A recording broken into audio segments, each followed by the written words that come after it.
అధిక ఆదాయం ఇచ్చే పంటలు పక్వానికి రావటం, ఫలసాయం అందించటం ఆలస్యమవుతూ ఉంటాయి. అలాంటి వాటిలో శ్రీగంధం, ఎర్రచందనం ప్రధానమైనవి. ఈ కోవకు చెందిన అగరువుడ్ మొక్కలు రైతులని విశేషంగా ఆకట్టుకుంటున్నాయి. శ్రీగంధం, ఎర్రచందనం వలె 20-25 ఏళ్ల వరకు వేచి చూడాల్సిన అవసరం లేదు. నాటిన 10 ఏళ్ల నుంచి అగరువుడ్ ఆదాయం అందిస్తుండటంతో తెలుగు రాష్ట్రాల్లో దీని సాగు పెరుగుతోంది. అసలు అగరువుడ్ ప్రత్యేకతలేంటి? సాగుకు అనువైన ప్రాంతాలేవి? ఏ విధంగా సాగు చేయాలి? మార్కెటింగ్ ఎక్కడ చేసుకోవాలో ఇప్పుడు తెలుసుకుందాం.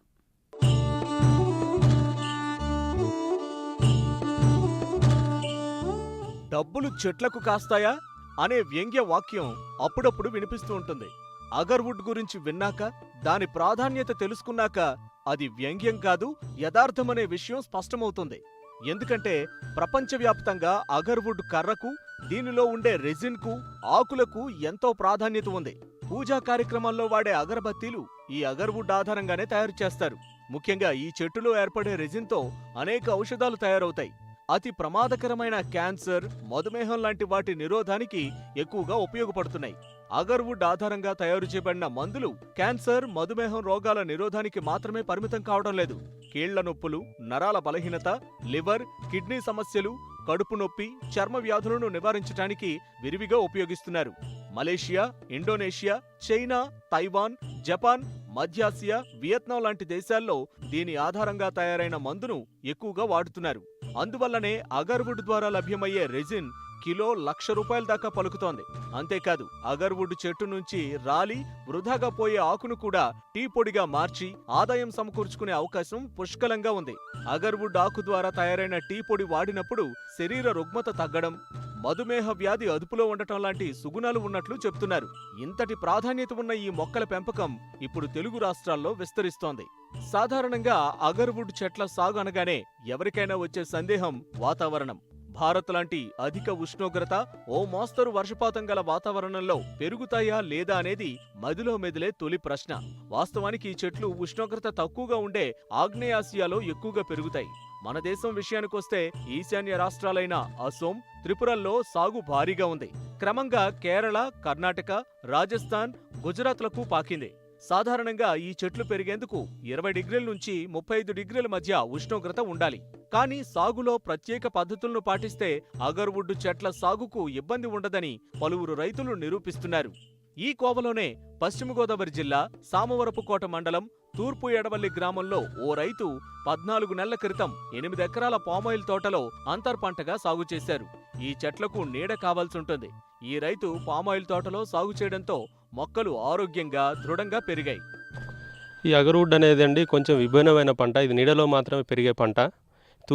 పశ్చిమ గోదావరి డిస్టిక్లో ఈ ప్రాంతంలో ఈ పామాయిల్ కానీ, కొబ్బరి కానీ ఈ ప్రాంతంలో కొంచెం పాక్షిక నీడు ఉంటుంది కాబట్టి ఉన్న కొద్దిపాటి ప్లేస్లోనే మన అగర్వుడ్ ప్లాంటేషన్ చేస్తే మంచి గ్రోత్ వస్తుందని గమనించి ఈ ప్రాంతంలో కొంతమంది రైతులు 1.5 year బ్యాక్ వేయడం జరిగింది. ఆ ప్రాంతంలో ఎలా ఉన్నాయి, వస్తుందా, బయట ప్రాంతాలకి ఇక్కడ ప్రాంతాలకి డిఫరెన్స్ ఏందని తెలుసుకున్న తర్వాత కొబ్బరి పామాయిల్తో పాటు అగర్వుడ్ కూడా వేసుకుంటే కేవలం 10 సంవత్సరాలు మంచి ఆదాయం వస్తున్న ఉద్దేశంతో మనం ఇక్కడ రైతులకి ఇవ్వడం జరిగింది. సహజంగా థియరీ ఆఫ్ ఎవల్యూషన్ అన్నట్టు ప్రాంతాన్ని బట్టి మొక్క అయిన మనిషి అని ఎలా అయితే మారుతాడో, ఇప్పుడు మన అస్సాం, మిజోరాం ప్రాంతంలో బిలో 35 degrees ఉండే ప్రాంతంలో చాలా ఉన్నాయి. ఆ ప్రాంతంలో పెరిగే మొక్క కాబట్టి ఈ ప్రాంతంలో ఆల్రెడీ నీడ ఉంది, ఖచ్చితంగా ఈ ప్రాంతంలో వస్తుందనే దృఢ సంకల్పంతోనే మీ ప్లాంటేషన్ చేయడం జరిగింది. ఆ విధంగానే మాకు రిజల్ట్ కూడా వచ్చింది. మొక్కలు కూడా మంచిగా గ్రోత్ వస్తుంది, కనిపిస్తుంది మాకు. ప్రస్తుతం ఎక్కడెక్కడ చేస్తున్నారు మీరు? అగర్వుడ్ని ఎక్కడెక్కడ ప్లాంటేషన్ చేసిన పొజిషన్ ఉంది? అసలు ఏ ప్రాంతాల్లో చేశారు ఇప్పుడు? ప్రాంతాలు అంటే మా దగ్గర నుంచి స్టార్టింగ్లో మేము కొంతమంది రైతులను హైడ్ చేసుకొని చాలా ప్రాంతాల్లో చేయడం జరిగింది. బట్ అన్నిటికంటే కూడా మాకు ఈ పామాయిల్, కొబ్బరిలో అయితేనే మంచి రిజల్ట్ వచ్చింది. ఈ ఉన్న కొద్దిపాటి ప్లేస్లోనే సపరేట్ ల్యాండ్ అవసరం లేదు, సపరేట్ వాటర్ సోర్స్ అవసరం లేదు, ఏం లేకుండా ఉన్న ప్లేస్లో వేసుకున్నట్లయితే పామాయిల్ దిగుబడి తిరిగిన వస్తూ దానికి దీని ఎలాంటి డ్యామేజ్ కాకుండా వచ్చే అవకాశం ఉంది. కాబట్టి రైతులు ఈ ప్రాంతంలోనే ఎక్కువ క్వాలిటీ వస్తుంది. ప్రస్తుతం ఏ ఊర్లో చేస్తున్నారు అసలు ఈ ప్రస్తుతం సాగు? ఈ సాగు వచ్చేసి ప్రస్తుతానికి మాకు కామర్లకోట దగ్గరలో ఈస్ట్ ఎడవేలి ప్రాంతంలో చేస్తున్నాం. తర్వాత ఎర్రగుంటపల్లి, ఇంకా మిగతా ప్రాంతాలు కూడా ఉన్నాయి. ఈ సాగు వచ్చేసి మనకి ఈస్ట్ ఎడవెల్లి కామర్లకోట దగ్గరలో ఉందండి. 5 కిలోమీటర్ 10 కిలోమీటర్స్ వస్తుంది. జంగారెడ్డిగూడెం 25 కిలోమీటర్స్ వస్తుంది ఇక్కడ నుంచి. ఇప్పుడు మొక్క వచ్చేసి 3 ఫీట్ మొక్క వేసుకోవాలండి. 3 అడుగుల మొక్కని మేము అక్కడి నుంచి ప్లాంట్ తీసుకొచ్చి ఫస్ట్ ట్రీట్మెంట్లు చేస్తాం. ట్రీట్మెంట్ అనే ప్రాసెస్ చేయకపోతే మొక్క అనేది ఈ వాతావరణానికి అలవాటు కాక చనిపోయే డెడ్ పర్సంటేజ్ ఎక్కువ ఉండే అవకాశం ఉంది. అందువల్ల మేము తీసుకొచ్చి ఆ లోడ్ మేము అక్కడి నుంచి మొక్కను బోటన్ నుంచి తీసుకొచ్చిన తర్వాత 3 or 4 months ట్రీట్మెంట్ చేసి మొక్క ఇగురు వచ్చింది, వాతావరణానికి అలవాటు అయిన తర్వాత డైరెక్ట్ ఇక్కడ ప్లాంటేషన్ చేసుకోవడం జరుగుతుంది. ఈ ప్లాంటేషన్ చేసిన తర్వాత దీనికి ఎలాంటి డిసీజ్ అయితే రావండి. ఒక బూజు తెగులని బూజు ఒకటి వస్తూ ఉంటుంది. దాని నివారణకి మనం వేప నూనె లాంటి స్ప్రే చేసి సరిపోద్దిలే, కానీ ఆర్గానిక్లో చేయాల్సి ఉంటుంది. కెమికల్ వాడకూడదు, ఎందుకంటే పర్ఫ్యూమ్ పంట కదా, ఎత్తరు పంట కాబట్టి దాని క్వాలిటీ అనేది తగ్గే అవకాశం ఉంటుంది. దీని తర్వాత ఏంటంటే దీనికి ఈ ప్రాంతంలో కొబ్బరి పామాయిల్ అయితే ఎలాంటి ఎరువులు వాడాల్సిన అవసరం లేదు. ఎందుకంటే దీని నుంచి వాడాలి విపరీతమైన మట్టలు మనం కొట్టినప్పుడు దాన్ని డీకంపోస్ట్ ఎరువే అవకాశం ఉంటుంది కాబట్టి ఎలాంటి ఎరువులు కూడా అవసరం లేదు. జస్ట్ మనం మొక్క వేసుకుంటే సరిపోద్ది. వేసుకొని మర్చిపోవాలి కంప్లీట్గా. జనరల్గా చాలామంది అపోహలు ఏంటంటే పామాయిల్లో అగర్వుడ్ వేస్తే దాని దిగుబడి తగ్గుతుందనే ఆలోచనలు ఉన్నాయి. వాస్తవానికి దీనికి ఉన్న సహజ గుణం ఏంటంటే ఇదైతే స్ట్రైట్గా ఎంతైతే స్ట్రైట్ పోయిందో దీని వేరు స్టెమ్ సిస్టమ్ కూడా స్ట్రైట్గా అట్లే స్ట్రైట్ కిందికి వెళ్తాయి, స్ప్రెడ్ అవ్వదు. బయోఫ్యాక్టర్ వారి జీవం అత్యుత్తమ జీవన ఎరువుల సమాహారం. మనం పామాయిల్ చూసినా కొబ్బరి చూసినా దాని వేర్లు పైన ఉండే అవకాశం ఉంటుంది. దీనికి ఎలాంటి 1% కూడా డ్యామేజ్ అయ్యే అవకాశం లేదు. అందువల్ల మనం దీంట్లో ప్రిఫర్ చేయడం జరుగుతుంది. అట్లా అగర్వుడ్ చెట్టులో సహజ సిద్ధంగా రెజిన్ ఉత్పత్తి కావడానికి 20 నుంచి 30 సంవత్సరాల సమయం పడుతుంది. అయితే కృత్రిమ పద్ధతిలో తక్కువ సమయంలోనే ఎక్కువ రెజిన్ ఉత్పత్తి చేసేందుకు పలువురు శాస్త్రవేత్తలు కృషి చేశారు. ప్రయోగం ఫలించింది. 10 సంవత్సరాలకు 20 ఇంచుల చుట్టుకొలతతో 15 నుంచి 20 అడుగుల ఎత్తు పెరుగుతుంది. రెజిన్ ఉత్పత్తి కావడానికి పారాసిటిక్ అనే బ్యాక్టీరియాను సృష్టించారు. ప్రత్యేక పద్ధతిలో ఈ బ్యాక్టీరియాను చెట్టుకు ఎక్కిస్తారు. ఈ విధానాన్నే ఇనాక్యులేషన్ అంటారు. మొక్క సాగు చేతికి రావాలంటే మాత్రం 10 years పడుతుంది. 20 ఇంచు విత్ రావాలి. చుట్టుకొలత 20 ఇంచులు చుట్టుకొలత వచ్చినప్పుడు దీనికి ఇనాక్యులేషన్ అనే ఇంజెక్షన్ ద్వారాగా దానికి కెమికల్ సప్లై చేస్తాం దానికి. అప్పుడు చెట్టు చంపడానికి ప్రయత్నిస్తే అది బతకడానికి అదొక రెజిన్ విడుదల చేస్తుంది. అదే మార్కెట్లో ప్రైస్. ఇప్పుడు మనం ఎకరానికి 300 మొక్కలు వేసుకుంటాం. 300 మొక్కలు అంటే ఇప్పుడు దీంట్లో ట్రాక్టర్ తిరుగుతుంది కాబట్టి తక్కువలో వేసుకోవాలి. ఎందుకంటే రేపటి రోజున దీనికి ఎరువులు వేసేయాల్సి ఉంటుంది. తర్వాత మట్టలు గలలు కొట్టేటప్పుడు ఇబ్బంది కాకుండా మొక్కలకి 300 మొక్కలు ప్రిఫర్ చేస్తాం. 6 feet కోటి మొక్క వేసుకుంటే సరిపోతూ ఉంటుంది. దాదాపుగా 300 మొక్కలు వేస్తున్నారు 10 సంవత్సరాల కాలంలో. అసలు దీన్ని కనుక అమ్మితే మార్కెట్లో ప్రస్తుతం రేట్లు ఎట్లా ఉన్నాయి అసలు మీ సంబంధించి? మార్కెట్లో రేట్లు అంటే అండి స్టార్టింగ్లో ఒక 1.5 year 2 year ఆకాశరామణలు వచ్చి 10 లక్షలు 20 లక్షలు అట్లా కోట్లు వస్తాయని చెప్పాలి. కానీ వాస్తవానికి నేను ఇచ్చే గ్యారంటీ, ఎందుకంటే రేపు వుడ్ కూడా తీసుకునేది నేనే కాబట్టి.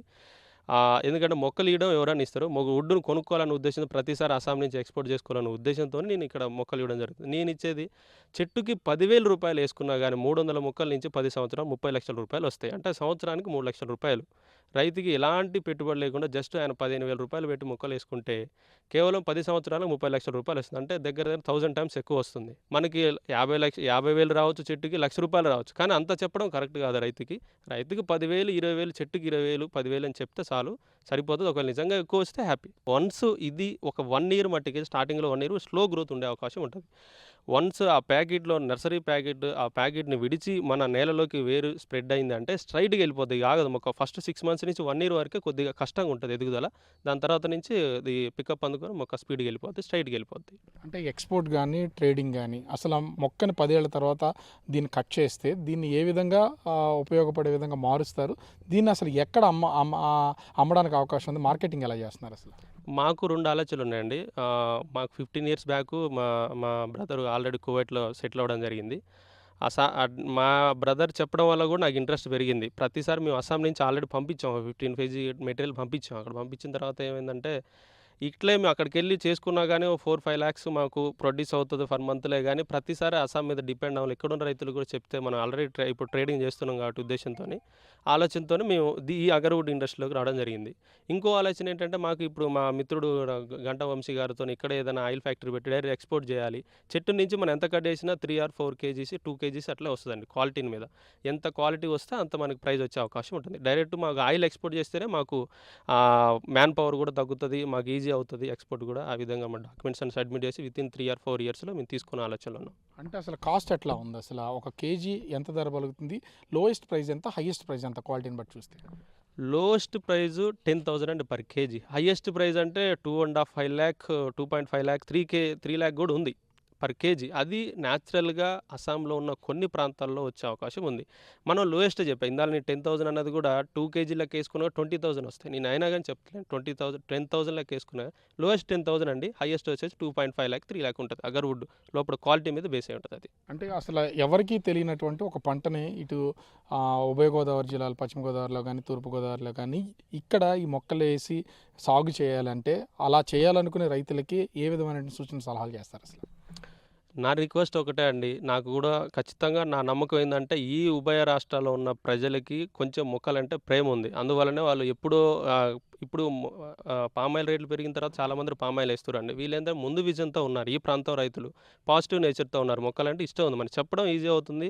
ఈ ప్రాంతం వేస్తే అయిపోతుంది కదా, 15,000 రూపీస్లో అయిపోయే పంట వేసి వదిలేస్తే అదే పెరుగుతుంది కదా, దానికి పామాయిల్ దానికి సంబంధం లేదు. ఖాళీగా ఉన్న పామాయిల్లో అగర్వుడ్ వేసుకోండి అనేది నా రిక్వెస్ట్. ఖచ్చితంగా రేపటి రోజున ఒక అద్భుతమైన పంట అయితే అవుతుంది. అది నా నమ్మకం. ఎందుకంటే పామాయిల్లో మనం ఏం డిస్టర్బ్ చేయట్లేదు. పామాయిల్ పంటలో నీడలో పెరిగే మటుకు కాబట్టి మనకు ప్లస్ పాయింట్ అవుతుంది అది. అగర్వుడ్ మార్కెటింగ్ కూడా సులువే అయ్యింది. చెట్టు చేతికొచ్చినట్టు తెలిస్తే సొంత రాష్ట్రంతో పాటు ఇతర రాష్ట్రాలకు చెందిన వ్యాపారులు కొనుగోలుకు ముందుకొస్తున్నారు. కాబట్టి ఇప్పటికే ఆయిల్ పామ్, కోకో లాంటి దీర్ఘకాలిక పంటలు వేసిన రైతులు అంతర పంటగా అగర్వుడ్ ను సాగు చేస్తే 10 ఏళ్లలో ఎకరాకు 30 లక్షల అదనపు ఆదాయాన్ని పొందే వీలుంది.